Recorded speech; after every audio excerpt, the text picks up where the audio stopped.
Assalamualaikum warahmatullahi wabarakatuh. Alhamdulillah, apa kabar anak-anak? Kita berjumpa lagi dengan pelajaran PAI kelas 5 semester 2. Apa kabar anak-anak?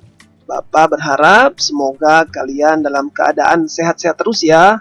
Amin ya rabbal alamin. Di video pembelajaran kali ini, kita akan belajar tentang mengenal Rasul-Rasul Allah. Untuk lebih mengenal Rasul-Rasul Allah, mari kita pahami makna atau pengertian Nabi dan Rasul Allah. Nabi ialah seorang manusia, hamba Allah Subhanahu wa Ta'ala, yang diberi kepercayaan berupa wahyu untuk dirinya sendiri. Nah, wahyu yang diterima Nabi dari Allah tidak wajib disampaikan maupun diajarkan kepada umatnya.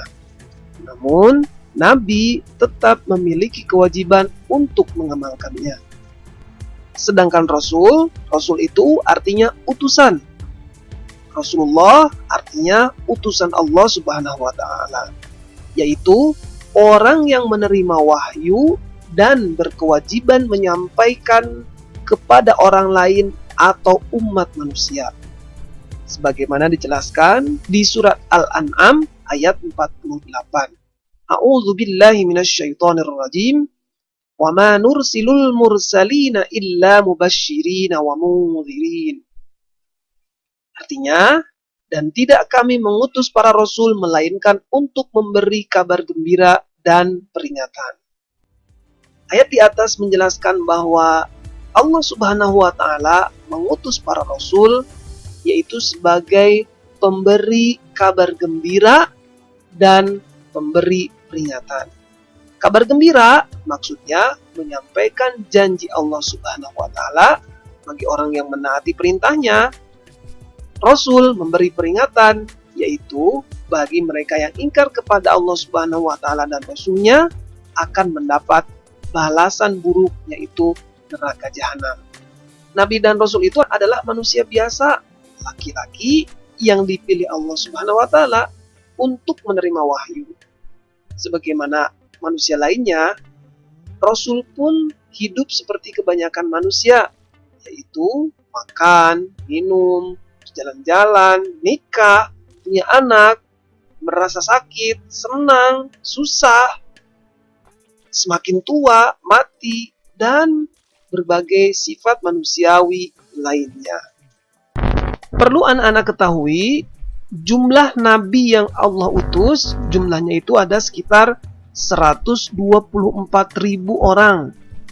Nah, sedangkan Rasul jumlahnya ada 315 orang. Tetapi, dari sekian banyak tersebut, manusia atau kita semua hanya diberikan kewajiban untuk mengetahui 25 orang saja. Nah, tentu anak-anak sudah tahu nama Nabi dan Rasul yang 25 orang tersebut. Karena kalau tidak salah sudah diajarkan juga dari mulai kelas 1. Nabi dan Rasul itu memiliki perbedaan. Ya, perbedaannya apa? Pertama, Nabi menerima wahyu dari Allah Subhanahu wa Ta'ala untuk dirinya sendiri. Sedangkan Rasul menerima wahyu dari Allah Subhanahu wa Ta'ala untuk disampaikan kepada umatnya. Perbedaan yang kedua, Nabi diutus kepada kaum yang sudah beriman, sedangkan Rasul diutus kepada kaum yang belum beriman atau kaum kafir. Yang ketiga perbedaannya, jumlah Nabi itu tadi berapa? Betul, 124.000 orang. Sedangkan jumlah Rasul tadi berapa? Yes, betul. Jumlahnya ada 315 orang. Nah, yang keempat, semua nabi tidak berarti rasul.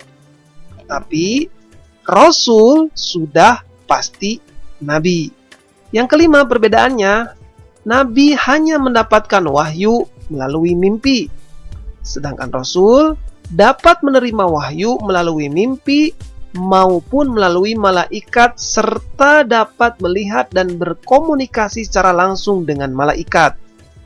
Yang keenam perbedaannya, Nah, ada nabi yang dibunuh oleh kaumnya, sedangkan Rasul yang diutus Allah Subhanahu wa taala, Allah selalu selamatkan dari percobaan pembunuhan yang dilancarkan oleh kaumnya. Nah, itulah beberapa perbedaan nabi dan rasul. Nah, sekarang tugas rasul-rasul itu apa? Pada intinya anak-anak, tugas rasul-rasul Allah yaitu memimpin manusia agar hidup sejahtera serta bahagia di dunia maupun di akhirat. Nah, untuk lebih spesifiknya lagi, Bapak akan jelaskan tugas-tugas Rasul yang diberikan Allah Subhanahu wa taala. Yang pertama, menegakkan kalimat tauhid. Kalimat tauhid itu la ilaha illallah. Yang kedua, menyeru manusia untuk menyembah hanya kepada Allah Subhanahu wa taala. Yang ketiga, membawa rahmat untuk alam semesta. Yang keempat, memberikan petunjuk ke jalan yang benar. Yang kelima, memberi peringatan kepada manusia. Yang keenam, memberi suri tauladan yang baik atau memberikan contoh teladan yang baik kepada manusia.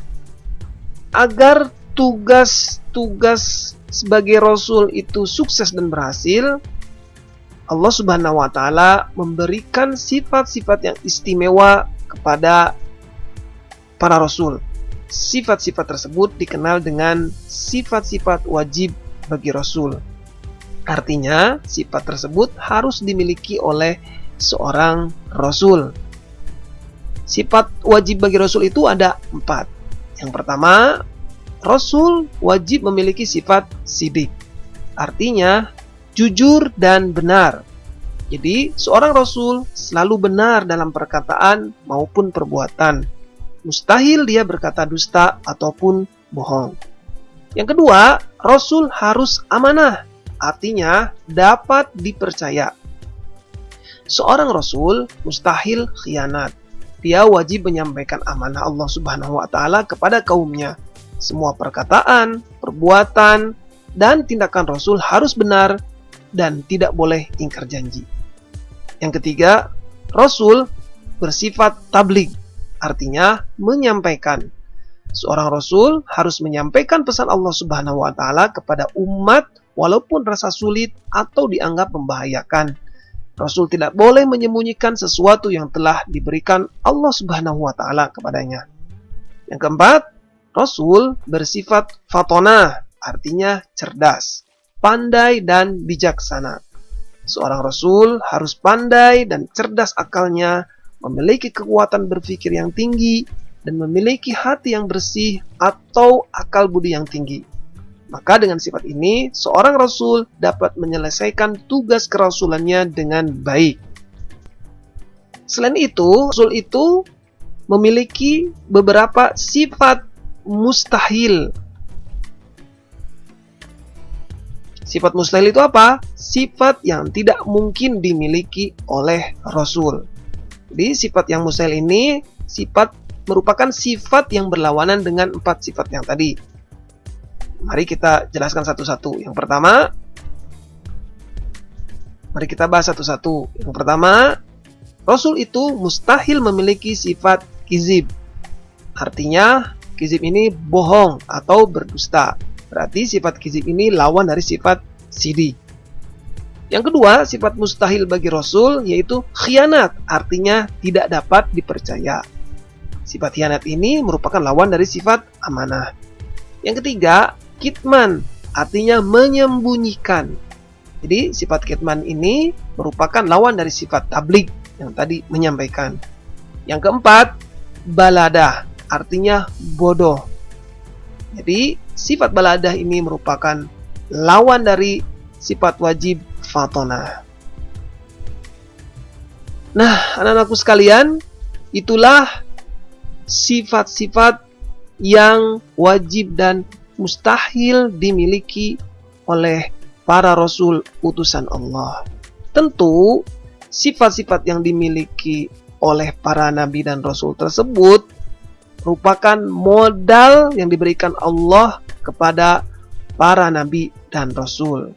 Tentu, sifat-sifat ini merupakan sikap yang sangat baik dan tiru untuk menjadikan kita memiliki sifat-sifat yang seperti dimiliki oleh Nabi dan Rasul tadi. Misalkan, pertama, kita harus berbuat yang benar, artinya perbuatan yang sesuai dengan perintah agama. Ucapan, tutur kata kita harus benar, perilaku juga harus baik, santun, menghindari perbuatan buruk, dan lain sebagainya. Yang kedua, kita juga harus dapat dipercaya. Ketika misalkan dititipi oleh orang lain, maka apa yang dititipkan oleh orang lain itu harus ditunaikan, harus disampaikan dengan jujur dan ikhlas. Ada pepatah yang mengatakan, sekali saja kita berbuat salah, selamanya orang tidak percaya. Makanya kalau kita mau sukses, harus benar-benar memiliki sifat amanah. Selanjutnya kita juga harus memiliki sikap untuk mau menyampaikan pesan kebaikan kepada orang lain. Apalagi seorang muslim punya kewajiban untuk berdakwah atau saling menasehati antara satu dengan yang lainnya. Ketika teman kita misalkan belum sholat, kita juga memiliki kewajiban untuk mengingatkan untuk segera melaksanakan sholat. Yang keempat, hidup harus cerdas, yaitu cerdas akal dan cerdas nurani. Nah, kecerdasan ini tentunya bisa kita dapatkan dengan rajin-rajin belajar atau menuntut ilmu. Nah, demikian anak-anakku sekalian, materi kita tentang mengenal Rasul-Rasul Allah bagian pertama. Insya Allah kita akan lanjutkan di video pembelajaran berikutnya, masih dengan bahasan yang sama, yaitu mengenal Rasul-Rasul Allah. Sampai bertemu lagi. Assalamualaikum warahmatullahi wabarakatuh.